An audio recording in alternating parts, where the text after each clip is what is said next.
Hi, thank you for coming to my informative 6-minute speech for today. So, I was thinking about many different things that I wanted to talk about. And I think when you come up with speeches, you think about what way do I want to go? Do I want it to be persuasive? Do I want it to be informative, inspiring, all these different things?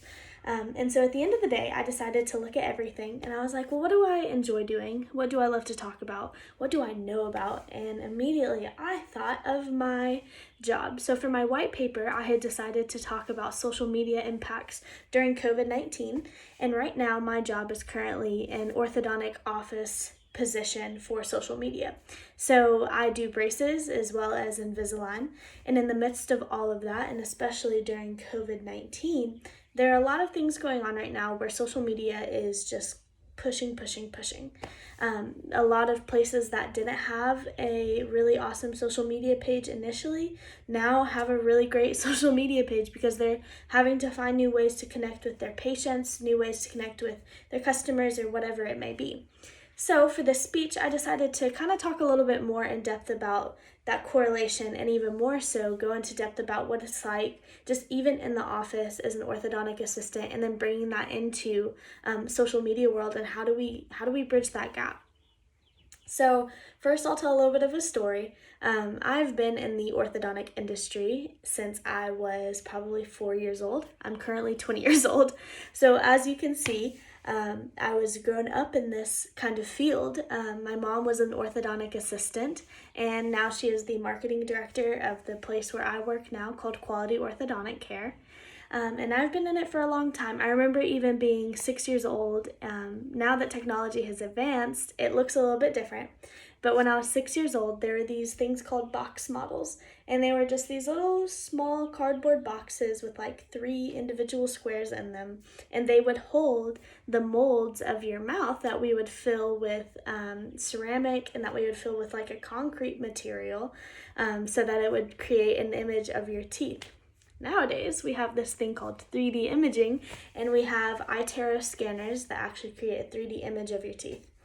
So looking back on it, I was thinking, wow, like, this is where I work right now, and this is really awesome. But I've been doing this since I was like 4, 5, 6 years old. I had my own little mini scrubs. My mom would take me to work. I would do all these really fun things. But then I thought about the entire length of my life. And I thought about, wow, I actually know a lot of information just about braces, about Invisalign, about all these things. And so I decided to take a jump at 15 years old, and I decided to work as a head sterilization position where I was pretty much just the dishwasher for orthodontics. I washed and cleaned and sterilized everything in the office, including the operatory, the front desk, and even the tools, of course, the tools. In the midst of all of these things, I wondered, like, what would my life be like if I didn't do this? Or what am I learning? What am I being impacted by? So now, when I'm giving this speech, I'm thinking, wow, looking back on my life, I know a lot of information, like way too much information. And I just want to share with you those things and how that just correlates to social media nowadays. Because although I started off as someone washing dishes, I'm now working with the marketing director of our overall corporation that bought us out about how do I teach other private practices about using Invisalign and using braces in social media during a time where we can't really have contact with these patients. We can't put our hands in their mouth to work on them or anything. We just have to come to them through social media and say, hey, if this is an emergency, this is what you have to do. And as we all know, braces, Invisalign, everything has so many different parts to it. Invisalign is just a tray that just takes in and out, and you have to change it every 2 weeks. Braces, they come in every 3 months with brackets on their teeth, and we have to readjust the wire to continue to have treatment over and over.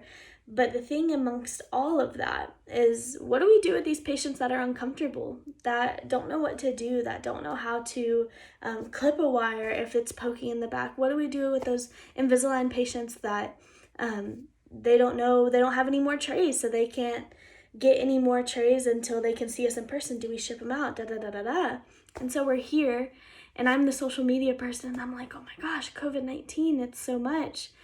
let's figure out a way. Let's take the information that we have. How are we connecting with them on social media?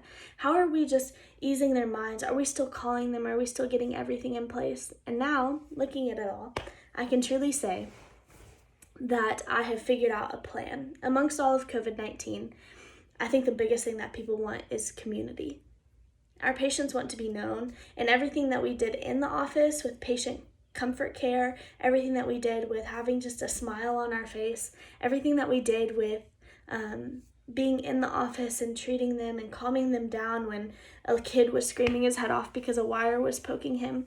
We're doing those same things just on social media.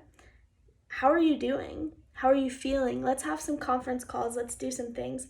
And I can truly say that as a social media director for an orthodontic office, which isn't super common, that there is a jump in social media and medical practices just across all fields. You wouldn't have thought that maybe braces would be something that you would have to think about when it comes to COVID-19, but it is, and it's a health concern, and we care about these people and we want to give them the best thing for it. But all I can say at the end of the day is social media changes.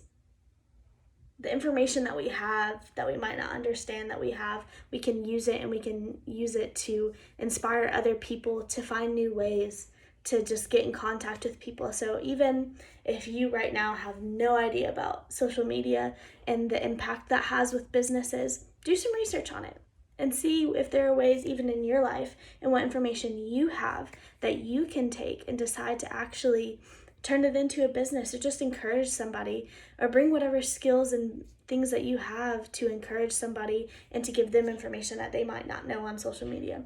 Try it out, figure it out, and you'll learn something new about yourself, and you'll impact the community. Thank you.